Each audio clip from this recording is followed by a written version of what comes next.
फिर जब आप टॉस हार गए तो आपने फैसला मानने से इनकार कर दिया। क्या ये स्पोर्ट्समैन स्पिरिट के खिलाफ नहीं है? हाँ, मैं बिक सकता हूँ ना झुक सकता हूँ, मैं बिकाऊ माल नहीं हूँ। वोट को लाइट की तरफ करते हुए ये कहा कि ये लगाना तो घोड़े पर ही चाह रहा था मगर बैक साइड पर लगा दिया। उधर रीडर साहब ने कहा कि आप को तो टास्क करनी पड़ेगी। एर कॉम प्री प्लान था। प्रिजाइडिंग अफसर साहब ने वो वोटें कलेक्ट की हैं जिनकी बैक साइड पे मोहर थी। ये बताएं, ये टास्क कितनी दफ़ा हुई है? मैं इज़्ज़त कराना भी जानता हूँ, इज़्ज़त करना भी जानता हूँ। जिसने मुझे वोट दिया उसका भी शुक्रिया अदा किया, जिसने नहीं दिया उसका भी शुक्रिया अदा किया। अगर इन्होंने ये काम किया और इनकी असलियत सामने आ गई, छोड़कर बड़ी से बड़ी मुझे जान तक मांगे मैं इन्हें दे सकता हूँ। आखिरी टाइम इतने परेशान थे ना, इतने परेशान थे, मैंने उन्हें ऑफर की, मैं इंजमाम भाई घर चला जाता हूँ, आप जीते में आ रहा, मेरा अजीज है। ये इधर चमनकोट में कौन सा पैरिस बना दिया इन्होंने? उनको कभी इन्होंने इंसानों की फरिश्त में इधर नीचे वालों नहीं समझा। सिर्फ ऑर्डर होता था ये कर दो, ये कर दो। मैंने भी 42 साल एमसी में ही लगाए हैं। एक औरत ऐसी थी कि उसने कहा कि गजनफर साहब को अगर वोट देनी है या सिकंदर को देनी है, दोनों पर ठप्पा लगाएं और दोनों को वोट जाएगी। मुज़ाकरात वहाँ किए जाते हैं ना जहाँ पर अच्छाई की उम्मीद हो। धोखा एक बार खाया जाता है, बार बार नहीं खाया जाता। बिस्मिल्लाह, अस्सलाम वालेकुम। ज़हीर हाशमी। अभी हम यूनियन काउंसिल हेल्सरोंग लोअर वार्ड चमनकोट में मौजूद हैं। हमारे साथ मौजूद हैं टास्क हारने वाले कैंडिडेट सिकंदर अब्बासी साहब। सर अस्सलाम वालेकुम, कैसे हैं आप? वालेकुम सलाम। ज़ाहिर भाई, आपका बहुत शुक्रिया, आपने अपना कीमती वक्त निकाला, आपने मुझे इज़्ज़त अफजाई दी। मुझे तो बहुत सारे चैनल वालों ने मुझसे बात की है कि हम आपका इंटरव्यू करें, मगर हालात को देखते हुए मामलात चूँकि ठंडे हो चुके थे और इलेक्शन, मेरा फ़ैसला इलेक्शन ट्रिब्यूनल ने करना है। मैं गाँव के भाईचारे के लिए, गाँव की रवादारी और अमन व अमान की जो फ़ज़ा कायम हुई थी उसको ठेस ना पहुँचे, और इसके लिए हमने इंटरव्यू वगैरह नहीं दिए। और ये तो अच्छा हुआ, अल्हम्दुलिल्लाह, अल्लाह का लाख लाख शुक्र अदा करना चाहिए कि इन्होंने ये काम किया और इनकी असलियत सामने आ गई। देखिए सर, हार जीत खेल का हिस्सा है। कोई भी स्पोर्ट है, डेफिनेटली एक टीम जीतती है, दूसरी हारती है। इसी तरह यहाँ पे भी हुआ। आप पहले टास्क की तरफ गए, फिर जब आप टास्क हार गए तो आपने फैसला मानने से इनकार कर दिया। क्या ये स्पोर्ट्समैन स्पिरिट के खिलाफ नहीं है? ज़ाहिर भाई, पहले तो मैं वज़ाहत करता चलूँ कि हम माइंड ही नहीं, टास्क का माइंड लेकर गए ही नहीं थे ना, हमने टास्क के लिए गए हैं, हम तो रिकाउंटिंग के लिए गए हैं। हम जब दिरकोट पहुँचे उन्होंने हमें नहीं बुलाया। रीडर साहब ने कहा कि आपको कल से कॉल कर रहा हूँ, हालांकि मैंने अपना कॉल रिकॉर्ड भी निकाल दिया है और मैं अल्फन कहता हूँ कि मुझे कोई कॉल नहीं आई। हम खुद गए हैं रिकाउंटिंग की दरख्वास्त देने हैं, मगर उधर रीडर साहब ने कहा कि आप को तो टास्क करनी पड़ेगी। एर कॉम प्री प्लान था। मैं आर.ओ. साहब को मिला हूँ, आर.ओ. साहब को किया है, आर.ओ. साहब को मैंने दरख्वास्त दी है कि मेरी रिकाउंटिंग की जाए। मेरे मशकूक वोटें हैं, बाज़ प्रिजाइडिंग अफसर साहब ने वो वोटें कलेक्ट की हैं जिनकी बैक साइड पे मोहर थी। और ज़ाहिर भाई, मैंने वो मेरे पोलिंग एजेंट जो थे 4-5 ने बयान अल्फी आखिर किसी वजह से दिया है ना, वैसे कोई नहीं देता। मेरी पार्टी का तो एक था आज़ाद ना, बाकी पीपल पार्टी वाले, आज़ाद उम्मीदवार वाले, JUI वाले, मुझे तो 4-5 लोगों ने बयान अल्फी दिए हैं। उन्होंने इतराज़ किया, मगर इनका उधर स्ट्रक्चर इतना मजबूत था कि इनकी एक नहीं सुनी गई। और सबसे पहले जो वोट रिजेक्ट करने वाला था वो पीपल पार्टी के थे माजिद अब्बासी साहब, फिर जुनैद अब्बासी साहब ने इतराज़ किया, वकास अब्बासी साहब ने इतराज़ किया, अब्दुल गफ़ार अब्बासी साहब ने इतराज़ किया, मगर इतराज़ को नहीं माना गया। प्रिजाइडिंग अफसर साहब ने वोट को लाइट की तरफ करते हुए ये कहा कि ये लगाना तो घोड़े पर ही चाह रहा था मगर बैक साइड पर लगा दिया। इसीलिए मैं ये एक्सेप्ट करता हूँ। और इतना अनन फनन किया, हमें बगैर बताए ये दरवाज़ा बंद कर दिया, निकल के अभी दूसरी तरफ रिकाउंटिंग शुरू ही, पोलिंग गिनती नहीं शुरू हुई थी, मगर ये निकल गए। सॉरी आपको इंटरप्ट किया। आप ये कह रहे हैं कि जो स्टैंप है वो बैक साइड पे थी, लेकिन जब लाइट की तरफ उसे देखा गया तो वो घोड़े के बराबर आ रही थी। घोड़े के बराबर। और जो प्रिजाइडिंग ऑफिसर था उसने कहा कि ये घोड़े पे लगाना चाहा था, लेकिन दूसरी साइड पे इसलिए उसे एक्सेप्ट करता हूँ। ये सिलसिला मैंने दिरकोट जाके यही दरख्वास्त दी, मगर आरओ साहब ने मेरी दरख्वास्त मुस्तरद कर दी, ये कह कर के मेरे इख्तियारात ख़त्म हो गए हैं, लिहाजा टास्क करनी है। मैंने उन्हें कहा कि मैं टास्क नहीं करना चाहता, ना मैंने किसी फार्म पर दस्तखत किए, ना कोई वकालतनामा दिया है। मेरी तरफ से उन्होंने अब्दुल सुमैद अब्बासी की हैं या सुमैद साहब हैं, वो गवाह पेश किए हैं। उनका मैंने बाद में पता किया, वो दिरकोट मुस्लिम कॉन्फ्रेंस के जनरल सेक्रेटरी साहब के बेटे हैं और अमजद साहब शाह साहब के साथ प्रैक्टिस करते हैं, वो हैं। वकील आरओ साहब को कह दिया कि मुझे टास्क नहीं, मैं तो रिकाउंटिंग करूंगा, टास्क मुझे नहीं मंजूर है। हम बाहर चले गए, काफ़ी दूर थे, मगर पहले जब टास्क हुआ तो पहले फराजुल हक अब्बासी साहब आए, उन्होंने कहा कि सिकंदर मुबारक आप जीत गए।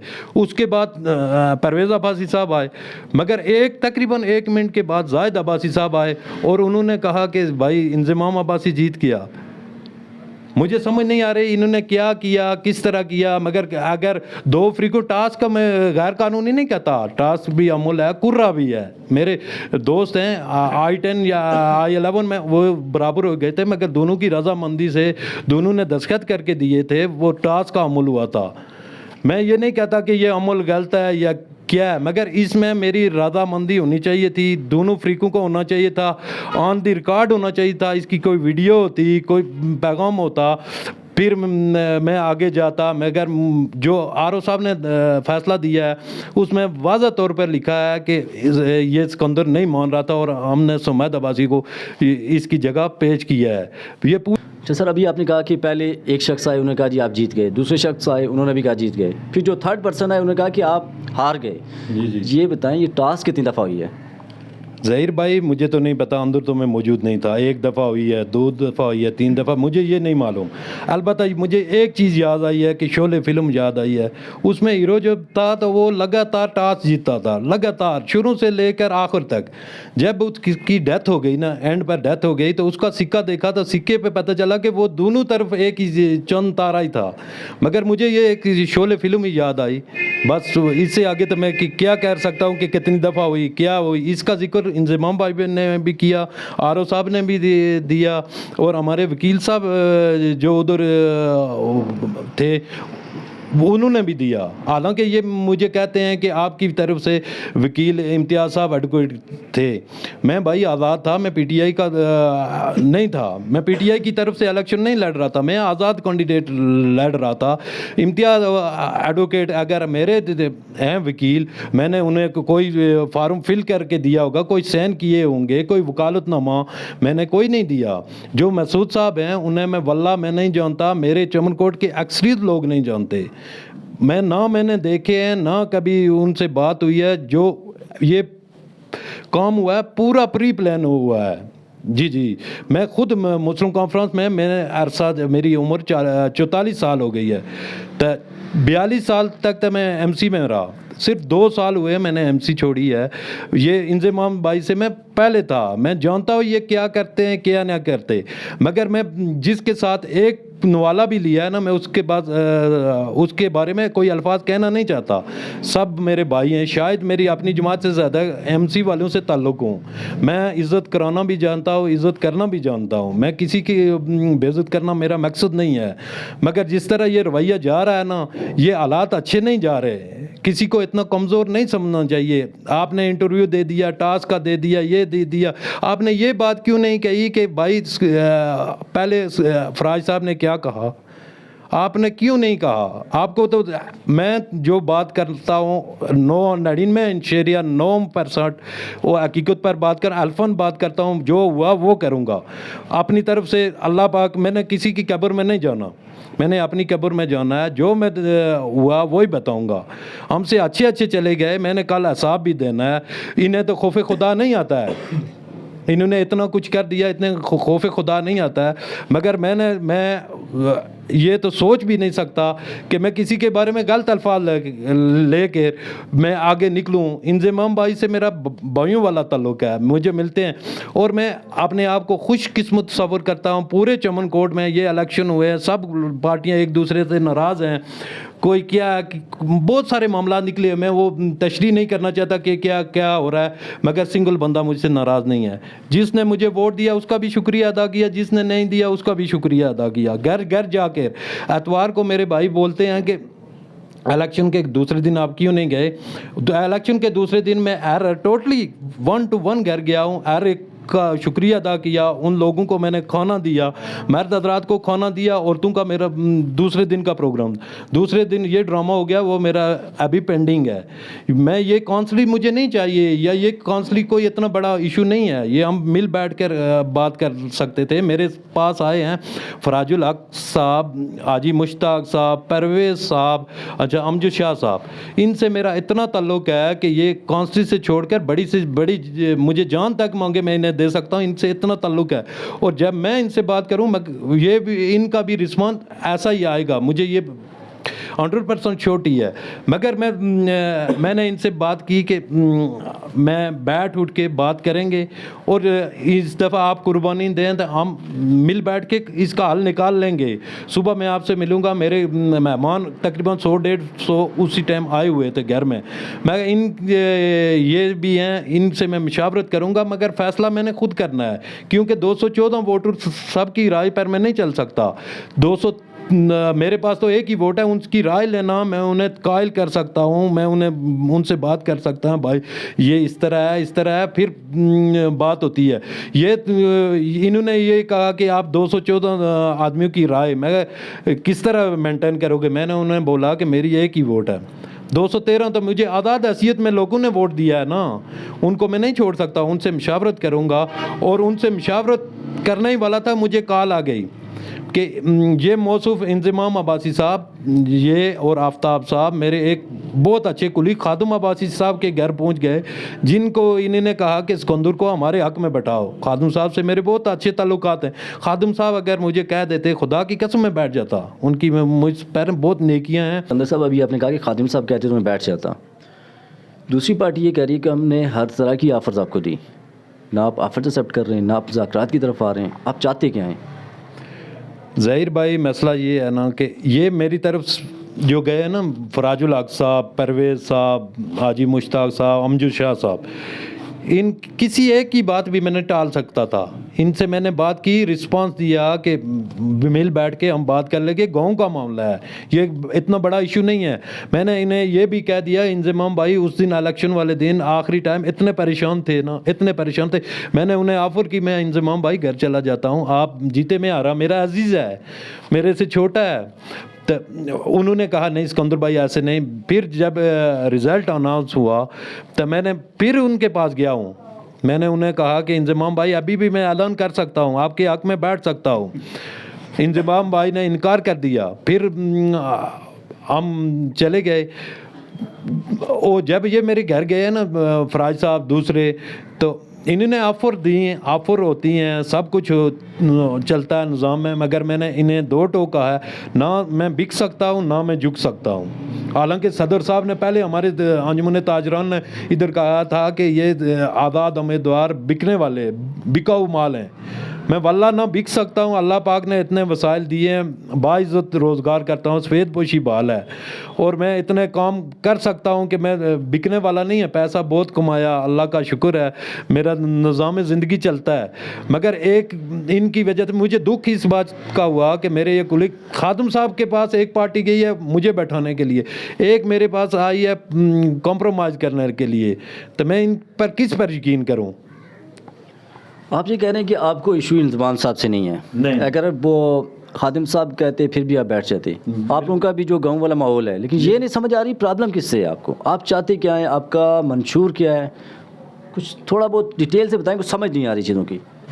ज़ाहिर भाई मुझे सिस्टम से एलर्जी है। ये सिस्टम जो है ना ये चल रहा है, एथिक्स कोई लीडर कोई भी बुरा नहीं होता, वो अपने कैंडिडेट अपने हर एक का ख्याल रखता है।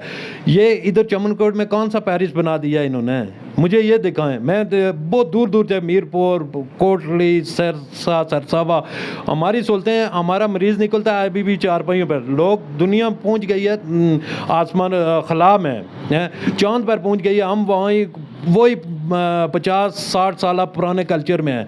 वल्लाह हमारा कोई मरीज़ निकलता है चारपाई पर उठाना पड़ता है, पक्की सड़कों का फुकदान है, पानी का प्रॉब्लम है, लोगों के खंभ की जगह तारें दरख्तों पर हैं। यार हम किधर जा रहे हैं? हम काम के लिए निकले हैं, बाकी मेरा कोई सियासत से कोई नहीं है। मुझे तो काम चाहिए ना, काम लोगों का। और अल्हम्दुलिल्लाह 2 साल पहले हमने जो काम शुरू किया था उसका रिस्पांस आना शुरू हो गया है।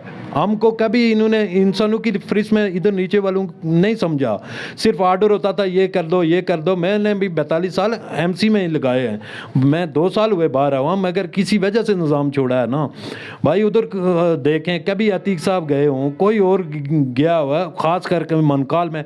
पिछली दफ़ा मैंने मैंडेट लिया था, मनकाल में शावर हुआ। इस दफ़ा आप देखें ना कि इदरीस साहब मैंने कभी नहीं देखे, मलिक अमान साहब जाते रहते थे, इदरीस साहब नहीं देखे कि उधर, वो भी इस दफ़ा गए हैं। अच्छा, जायद साहब गए हैं। और टोटली जीपों का रास्ता है, कच्चे रास्ते पर हमारे मरीज़, डिलीवरी वाले और अस्पतालों की पोजीशन।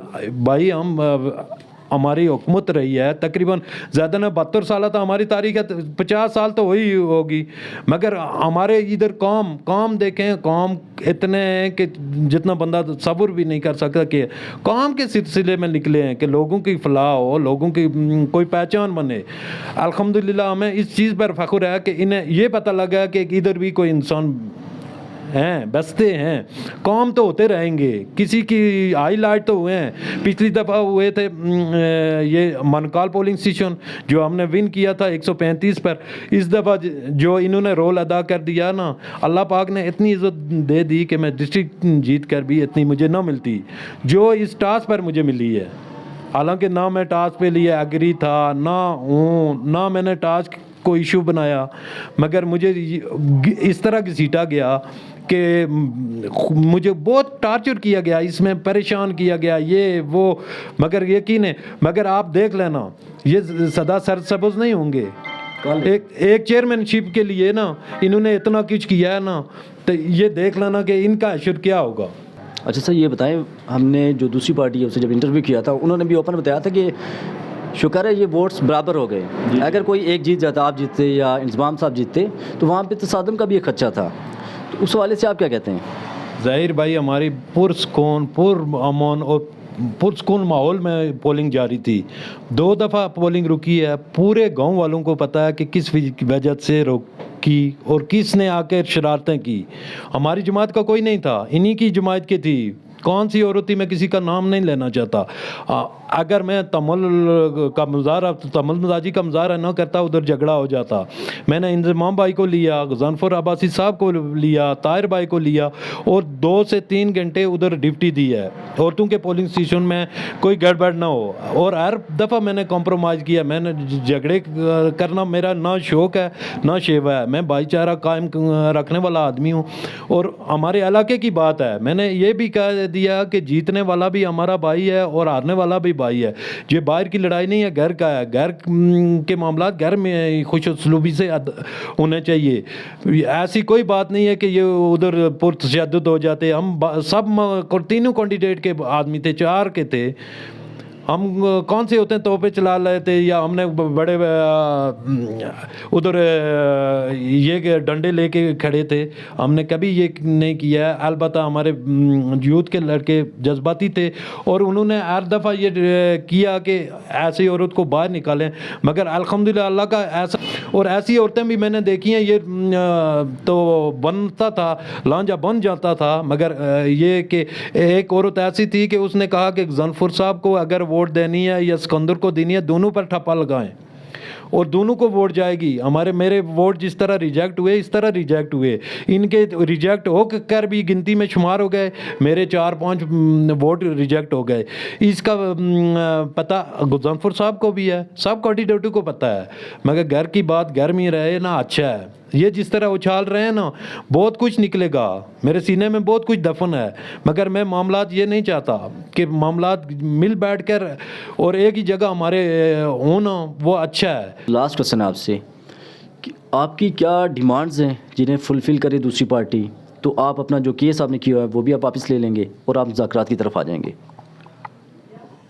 ज़हीर भाई, मुज़ाकरात की जहाँ तक बात है ना, मुज़ाकरात वहाँ किए जाते हैं ना जहाँ पर अच्छाई की उम्मीद हो। धोखा एक बार खाया जाता है, बार बार नहीं खाया जाता।